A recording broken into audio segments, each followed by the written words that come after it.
Oke, mari kita mulai. Bismillahirrahmanirrahim, teman-teman. Pembelajaran kita yang terakhir itu membahas tentang macam-macam dari bina atau bangunan dari suatu kata. Bina itu kemarin adalah fokusnya pada tiga huruf asli atau tiga huruf pondasinya, yaitu fa fiil, ain fiil, dan juga lam fiil. Untuk malam hari ini kita melanjutkan materi judulnya adalah sigot. Kita bahas tentang apa itu sigot, kemudian bahas juga tentang macam-macam dari sigot. Namun sebelum masuk ke materi sigot, boleh kita murojaah materi yang kemarin terlebih dahulu. Saya mau tanya teman-teman, kalau saya punya lafat, lafadznya itu bunyinya adalah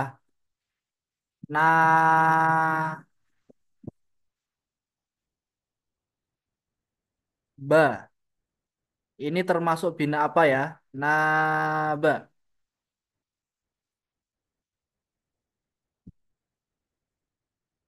Bina apa Uti Nurfika? Naba. Ajwaf, Bina aju. bina Betul sekali. Terus kalau saya punya contoh il is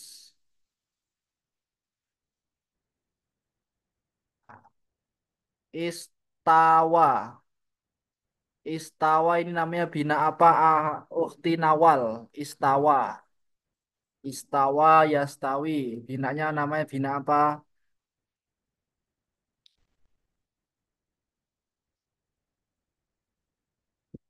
Akhi Lukman. Istawa ini namanya bina apa?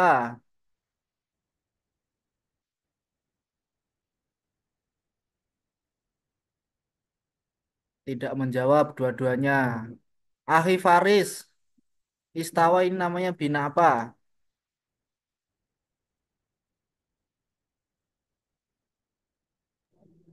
Maaf Ustadz, kayaknya itu bina Lafif Makrun kalau nggak salah ya.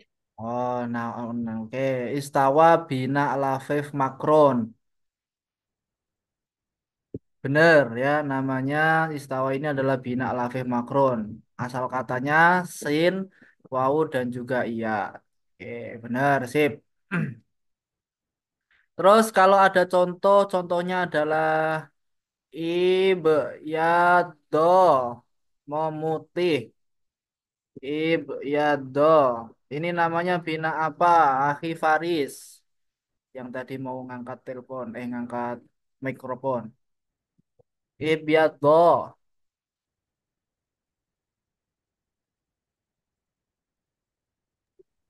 Bina mudoab. Bina mudoaf. Kenapa? Karena data sheetnya begini. Ya, Oke, ada jawaban yang lain. Ibyado ini namanya bina apa?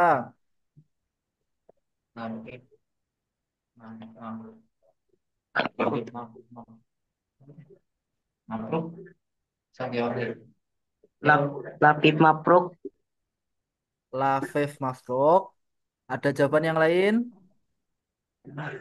Tiga huruf aslinya ini apa ya?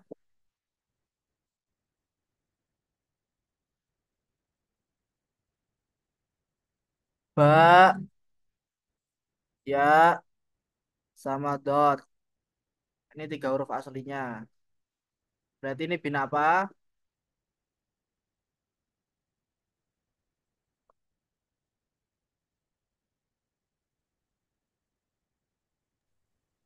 Bina ajwab. Bina ajwaf. Oke, sip. Jangan tertipu dengan tasdid di akhir ya. Sekali lagi, kita nentuinnya adalah pondasi hurufnya, pondasi kalimatnya. Fa fiil, ain fiil, dan lam fiilnya. Oke, saya kira itu murojaah kita. Kita langsung saja masuk ke materi tentang sigot.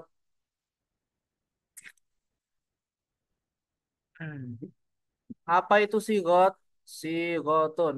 Sot, ya, ghin, tak marbuto. Apa itu sigot? Sigot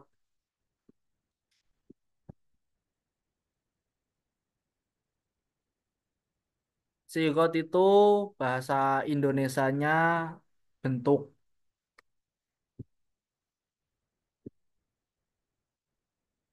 bentuk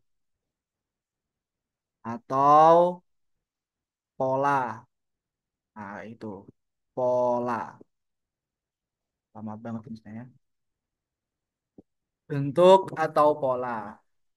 Setiap kalimat, baik itu kalimat isim maupun kalimat fiil, itu memiliki pola yang berbeda. Dan masing-masing pola itu memiliki tujuan yang berbeda juga. Nah, dari sini nanti pembahasan kita dibagi menjadi dua, yaitu sigot untuk fiil dan sigot untuk isim.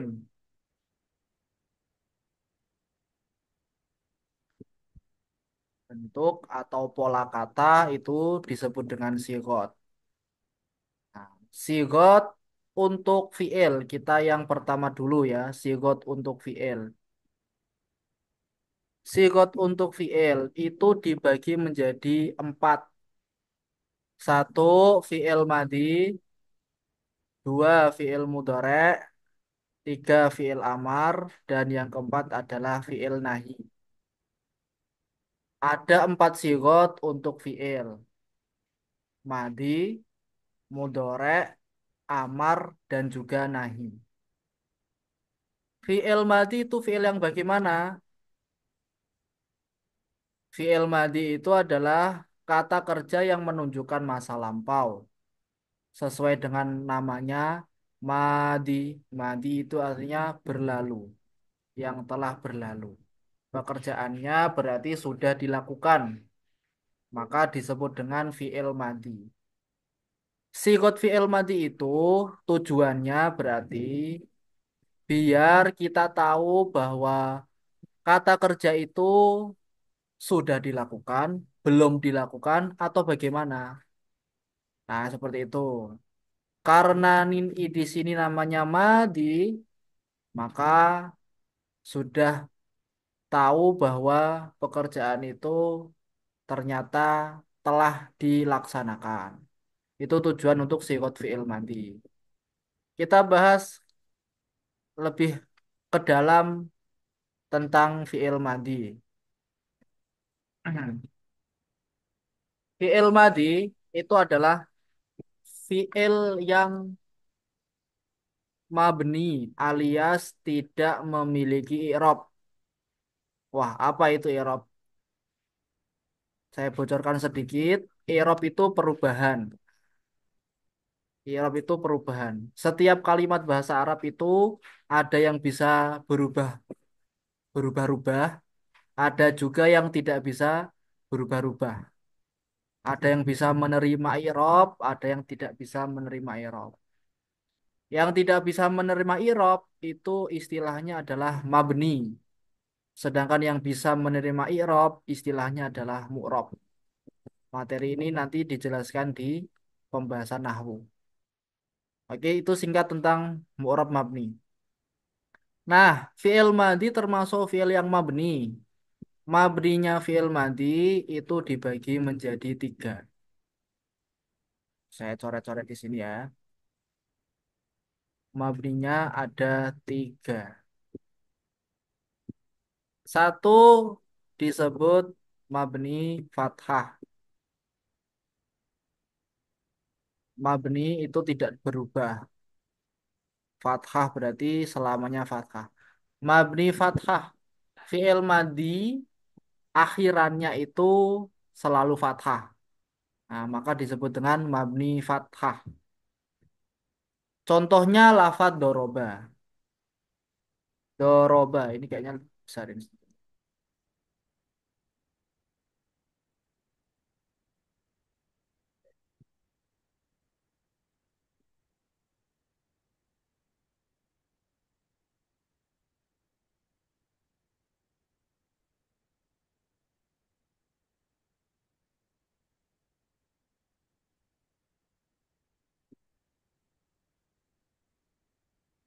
Fi'il madhi mabninya ada tiga. Satu mabni fathah. Contohnya adalah doroba. Harokat akhir pada lafadz doroba ini berharokat fathah. Maka dia disebut mabni fathah. Mengidentifikasinya dia mabni apa, itu dilihat dari lam fi'ilnya. Dot ini fa fi'il, ro ini ain fi'il, ba ini adalah lam fi'il. Nah, yang kita tandai itu di lam fi'ilnya. Lam fi'ilnya itu harokatnya apa? Harokatnya fathah. Nah, maka dia mabni fathah. Begitu. Kalau misalnya kita nemuin ada contoh dorob tuh, katakan seperti itu. Dorob tuh. Berarti kira-kira lafadz dorob tuh ini mabninya mabni apa teman-teman?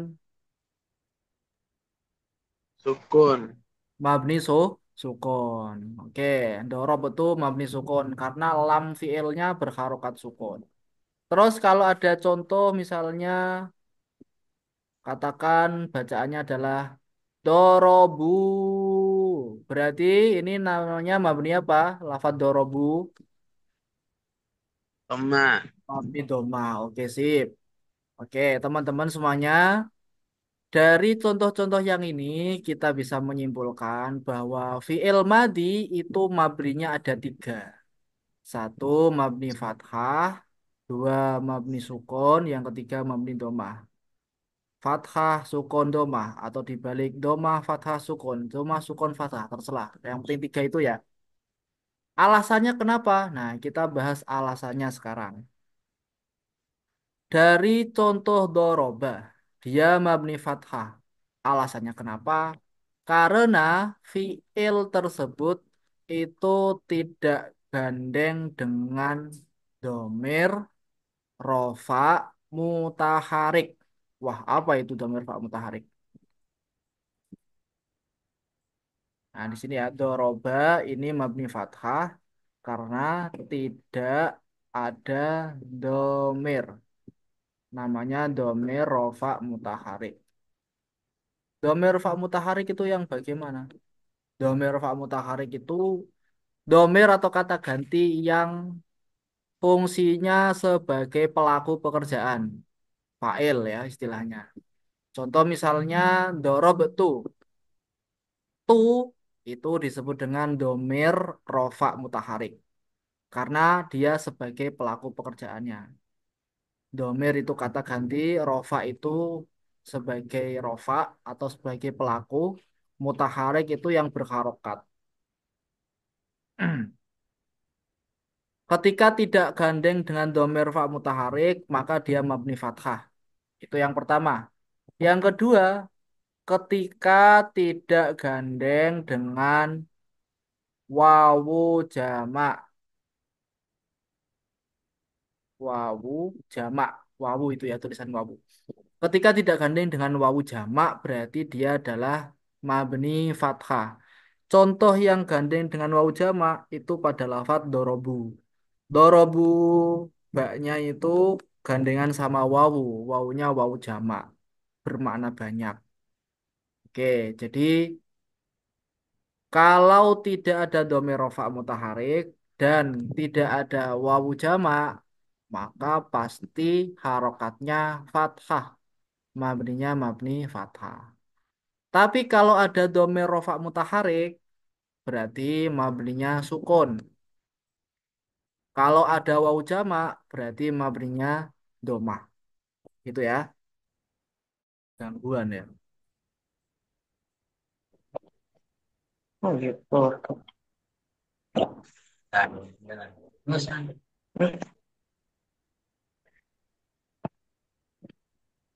Terus, saya kan diganggu kan.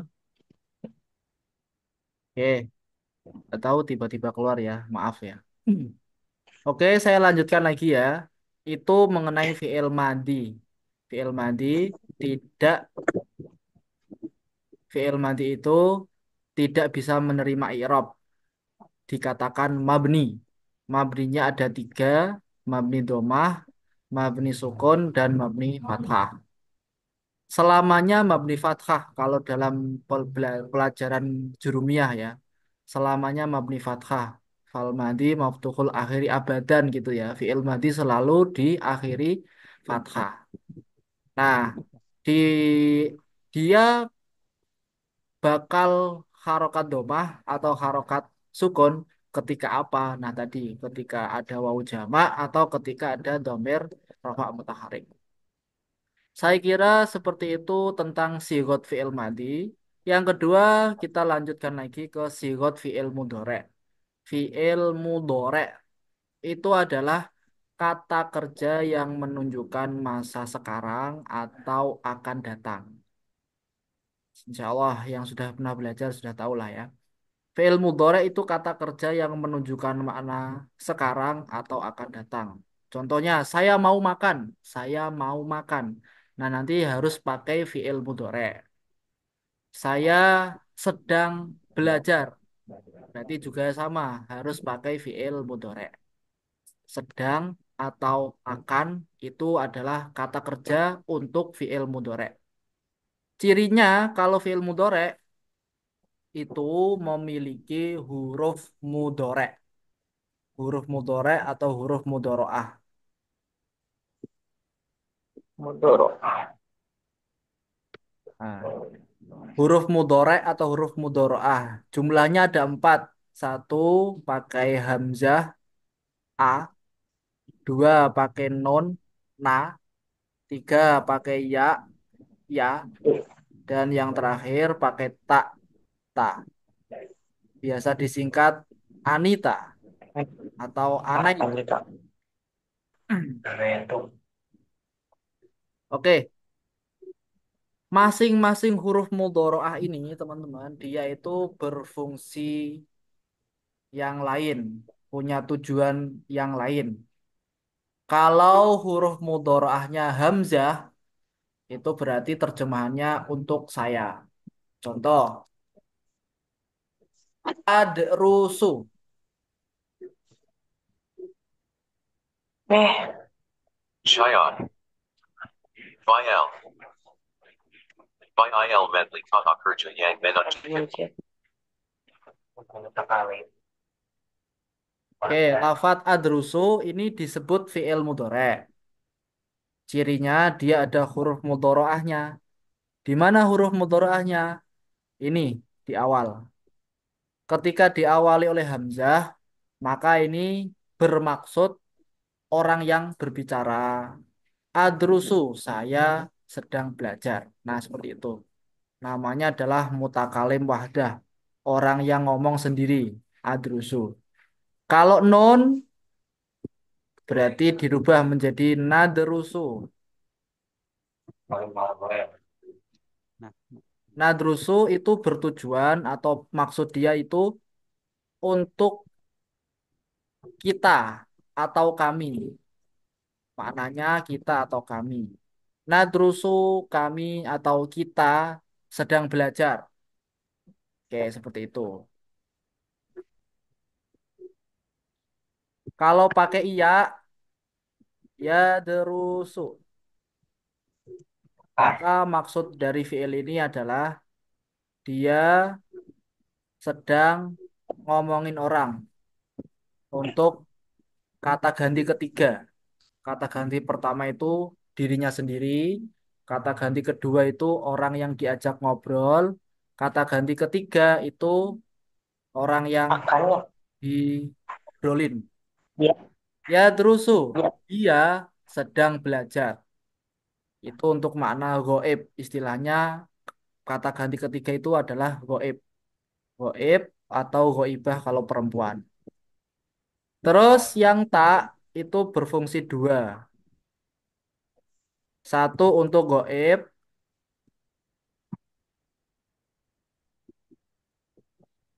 untuk goib tapi perempuan. Yang kedua untuk kata ganti kedua atau lawan bicara kita.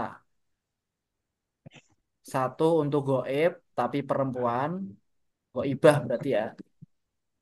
Yang kedua untuk lawan bicara kita, kata ganti kedua. Tadrusu bisa berarti kamu sedang belajar. Juga bisa berarti dia perempuan sedang belajar. Seperti itu. Tergantung konteksnya. Pengennya mau yang bagaimana.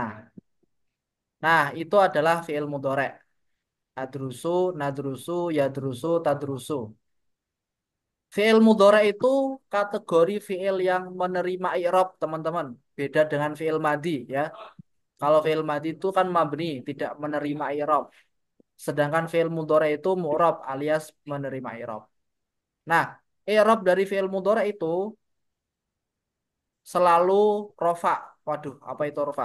Selalu domah gitu aja ya. Yang belum belajar i'rab biar paham. I'rabnya atau harokat akhirnya itu selalu domah. Gini. Adrusu, nadrusu, yadrusu, tadrusu. Harokatnya domah semua. Nah, ini namanya i'rab rofa istilahnya. Nanti dijelaskan di pertemuan-pertemuan berikutnya. Kalau fi'il madhi ya, ini dia mabni mabni. Dia mabni, tidak ada i'rabnya. Tidak bisa kita katakan i'rab rofa, i'rab nasab, i'rab jar enggak, tapi dia mabni. Oke, tujuan dari fi'il madhi itu ya tadi untuk makna sekarang atau makna akan datang. Bahasa Arabnya, istilah nahunya sekarang itu adalah zaman hal.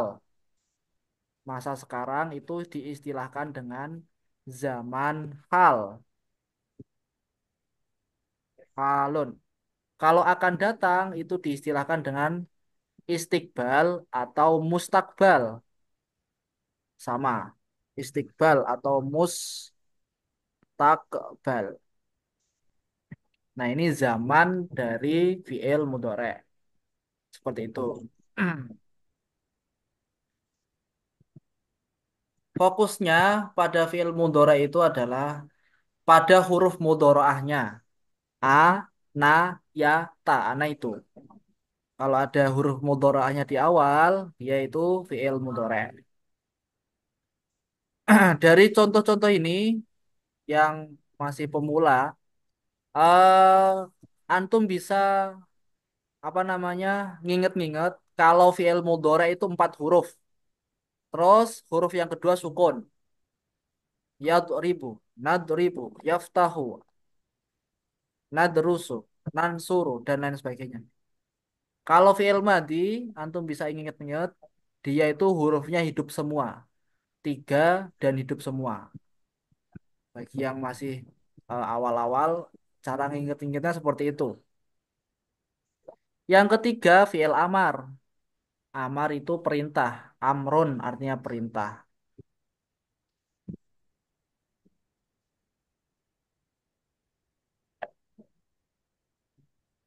Fi'il Idris. amar adalah kata perintah ditunjukkan untuk memerintahkan. Contoh di sini lafadznya adalah idrib. Idrib artinya pukullah, pukullah.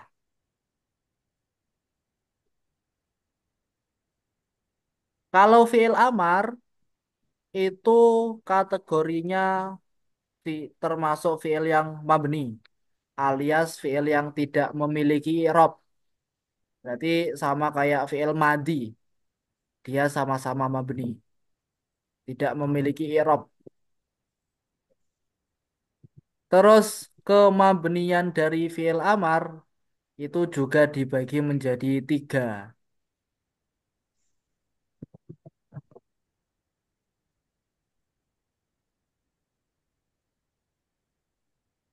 Satu, mabninya itu mabni sukun.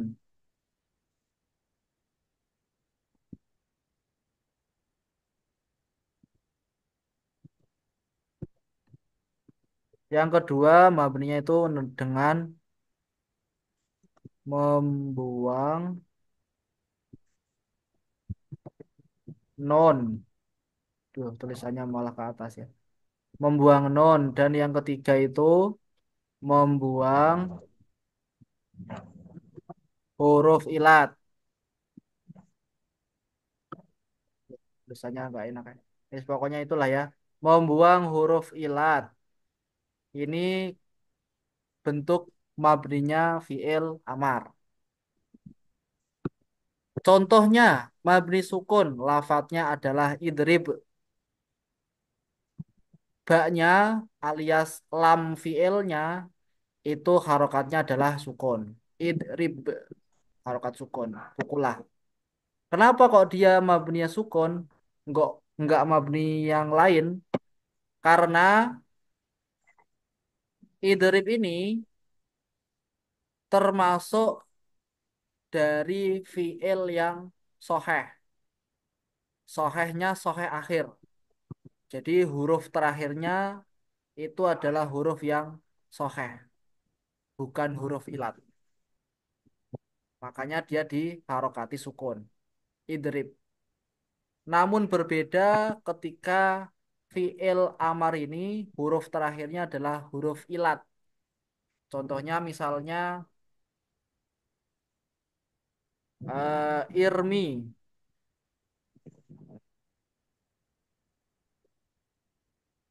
Irmi.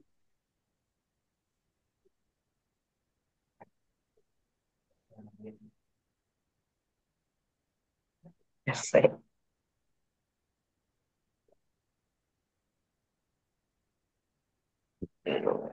Lafat irmi ini termasuk lafat irmi ini termasuk fiil mudhore. Kok fiil mudhore? Termasuk fiil amar. Namun dia mabninya dia itu adalah dengan membuang huruf ilat. Asalnya dia itu adalah dari fiil yarmi begini. Asalnya dari fiil yarmi yang akhirnya itu ada huruf ilatnya. Artinya melempar, sedang melempar. Kalau idrib ini asalnya yadribu. Ini berharokat soheh yaitu kok harokat soheh. Huruf soheh, huruf ba itu huruf yang soheh. Sedangkan yarmi ini hurufnya iya, huruf yang mu'tal. Kalau mu'tal berarti nanti kalau fi'il amar tandanya atau i'rab mabninya dia itu dengan membuang huruf ilat. Seperti itu. Terus kapan dia membuang nun? Kalau membuang nun itu ketika dia ada nunnya awalnya. Contoh kayak gini. Yadribuna artinya mereka sedang memukul. Mereka para laki-laki sedang memukul. Terus ini kita rubah ke fiil amar kata perintah menjadi idribu. Wahai orang yang wahai laki-laki banyak pukullah begitu.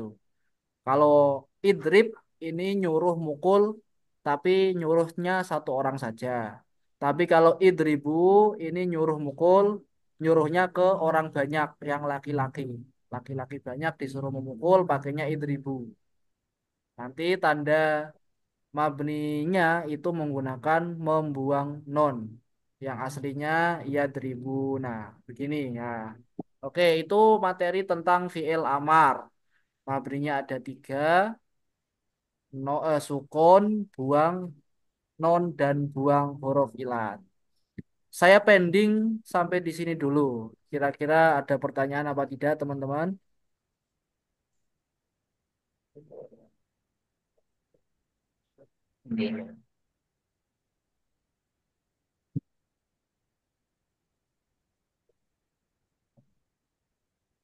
Ustadz izin bertanya, Ya,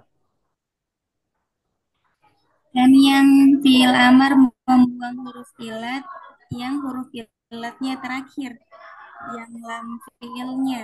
nah, Berarti kalau dia ain fiil kayak di tengah, misalkan yakulu, itu tidak dibuang. oke.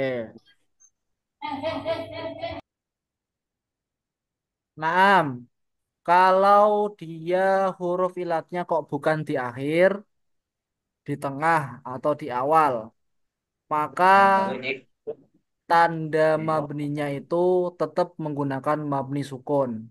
Jadi kita fokusnya adalah di lam fiilnya saja di akhirnya. Contoh yakulu. Nanti fi'il amarnya adalah kul. Lamnya harokatnya sukun. Atau misalnya apalagi yang fi'ilnya diawali huruf ilat. Misalnya wadoa. Wadoa nanti fi'il amarnya do. Ainnya berharokat sukun. Loh, terus wawunya kemana? Nah, itu nanti dipelajari di fan ilmu nahu yang lain, fan ilmu alat yang lain yaitu iklal. Tapi tetap tandanya mereka itu menggunakan sukun. Tanda mabninya menggunakan sukun. Jadi fokusnya adalah di lam fiilnya saja. Begitu di Nurfika.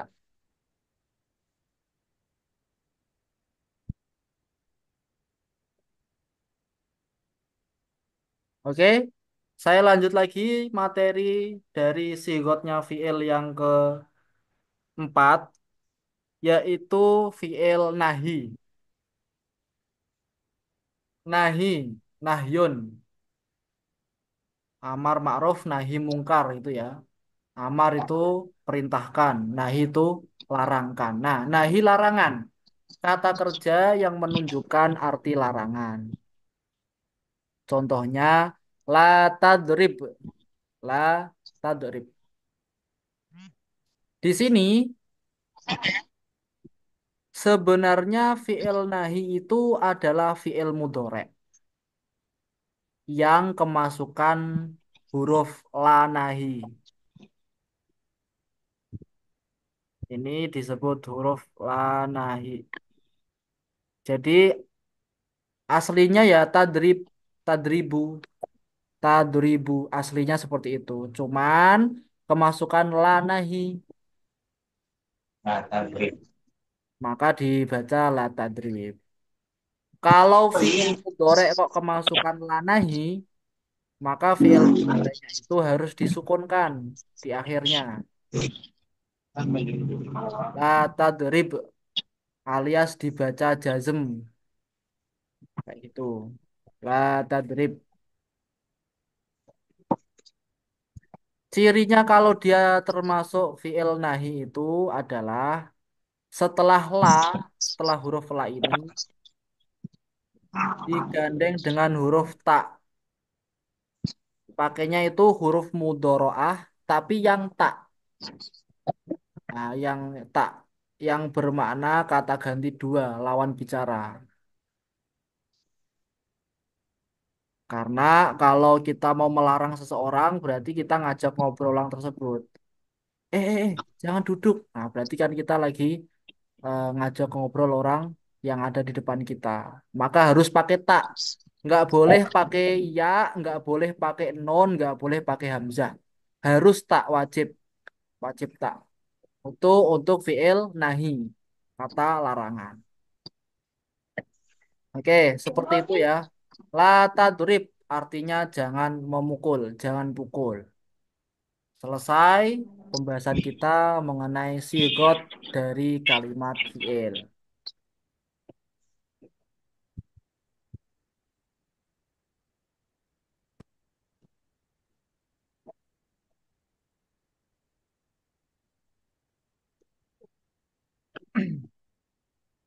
Baik, teman-teman, saya lanjutkan lagi. Ini coret-coretannya saya hapus. Saya lanjutkan lagi materi kita tentang sigot dari kalimat isim. Saya hapus ya. Ini kok remaining meeting time. 2 menit lagi. Bentar, bentar. Berkenan banget deh. 12 menit.